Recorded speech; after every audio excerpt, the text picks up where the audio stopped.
Good morning, friends and family of friends. Welcome to the start of the first full week of spring and to the Monday edition of Morning Minutes, where we try to bring you fun and interesting local news and stories from around the world. Our goal is always no doom and no gloom because, well, you do get enough of that from the regular media. Val and I hope that you all enjoyed the near summer-like temps over the weekend. Hard not to. This time of the year is always pretty amazing, as signs of life pop up all around us in the form of green grass, leaves popping out on the trees, and, well, of course, the return of robins and geese and all of our other seasonal friends. Hey, a month ago we started exploring ancient sites from the once great Roman Empire. Our journey began at the Colosseum. Then we went on to the Acropolis, and, well, we explored the magnificent structure known as the Parthenon. Then we dove into the truly amazing Pantheon, and last week we explored the once great Roman Forum. Well, it may have actually been a sin if we didn't visit the Vatican while we were in Rome, so we thought we should. So today we are coming to you from St. Peter's Square, located directly in front of St. Peter's Basilica in Vatican City, essentially the heart of the Roman Catholic Church. We are going to dive a little deeper into the history of this awe-inspiring place on Friday, and we certainly hope you guys will be able to join us. This morning, sunrise was at 6:54, and sunset will be at 10 after 7, putting us up to 12 hours and 15 minutes of glorious daylight to make the very most of. Presently, it's already pushing 50 degrees, and although we will have cloudy skies throughout the day, we shouldn't see any rain until later in the evening. Temps should reach 60, and winds will be out of the south-southwest at 10 to 15 miles per hour today. We look to be entering a stretch of wet weather over the next 5 days.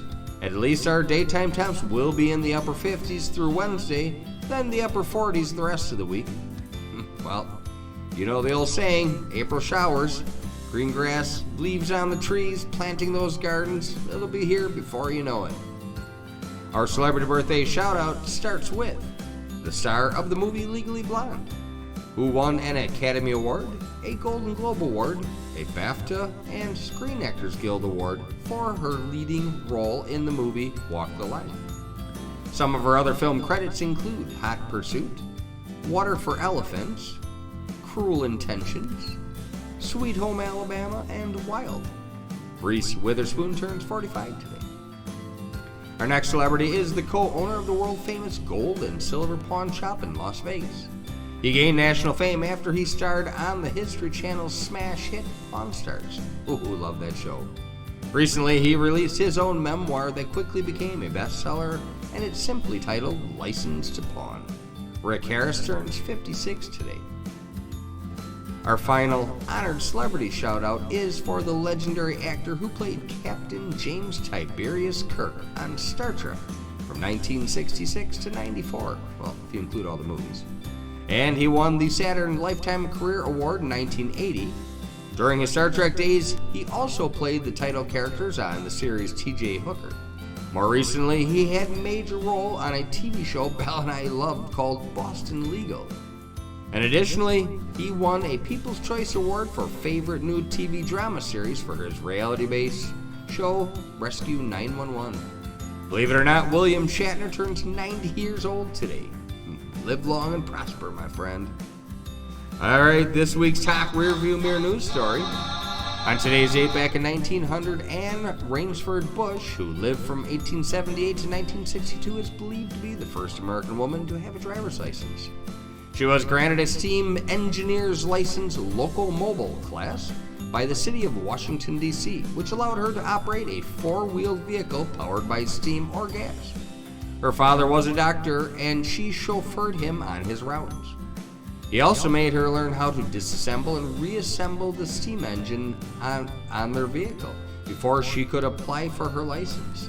Steam engines of the period were dangerous and required some expertise in order to operate safely. And for the record, history records that she never had an accident or a traffic violation.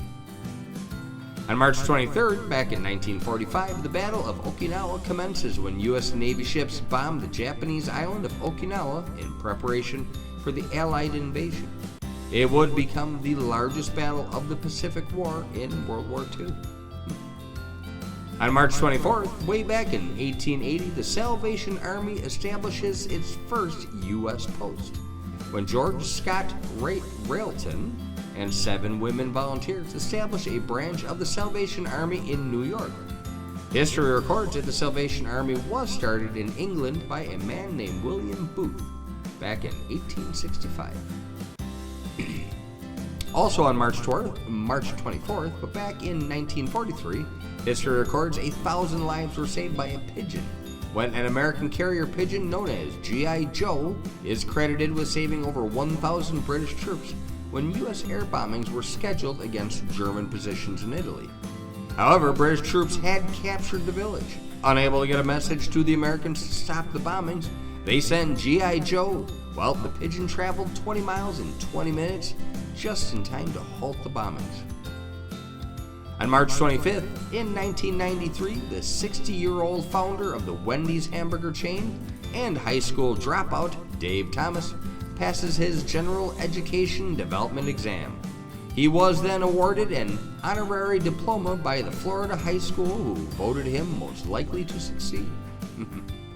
And on March 26, back in 1953, Dr. Joan Salk announces he has discovered and successfully tested a polio vaccine on 90 adults and children. Polio was a bad problem worldwide, and it was the first successful vaccine for the dreaded disease. For the vaccine, there were about 15,000 cases of paralysis and 1,900 deaths annually from polio in the U.S. alone. Salk chose not to patent the vaccine in order to maximize its distribution.